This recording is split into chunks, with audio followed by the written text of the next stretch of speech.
Tinalo nga natin ng China sa semifinals.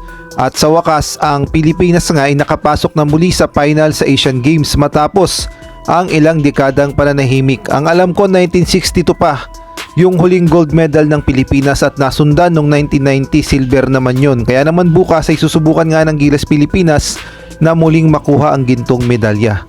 Ngunit alam nyo ba sa naging laban ng Gilas Pilipinas kontra China ay malaking tulong ang China upang matalo natin ang Jordan bukas. Ngunit bago yun ay pag-usapan muna natin ang mga nangyari sa mga Chinese matapos silang matalo sa kanilang balwarte. Well, ito ngang si Yao Ming na presidente ng CBA ay hindi nga maipinta ang muka. At pagkatapos nga ng laban ay bigla na lamang itong nag-walk out.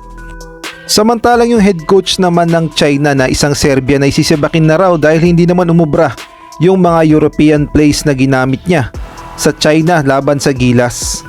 At ito ang malala, yung mga fans ng basketball sa China ay nagwelga sa Weibo. Ito nga yung kanilang social media platform sa China. Dito nga yung makikita natin o mababasa natin na talaga namang galit na galit ang mga Chinese fans. At sinabi nga nila na pera-pera lang daw yung mga players nila. Pinapasahod ng maayos, hindi daw ginagawa ang kanilang trabaho.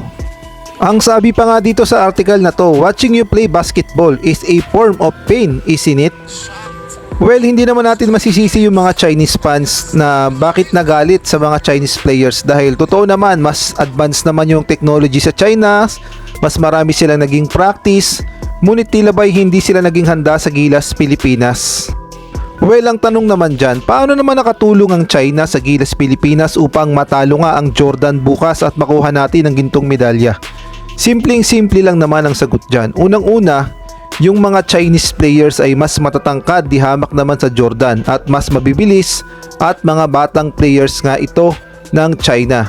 At dito ngay makikita natin na talaga namang pinahirapan ang Gilas Pilipinas simula first quarter hanggang third quarter. Ang maganda naman doon ay nakakuha tayo ng good learning experience na pwede natin mai-apply sa Jordan bukas. At alam na natin ang gagawin at malaking adjustment ang pwede nating i-apply sa Jordan na nakuha natin sa China. At kung real talk lang naman ang pag-uusapan, kung wala nga itong si RHJ at mga local players na nga maglalaro sa Jordan ay kakayanin at dudurugin lang ng Gilas Pilipinas.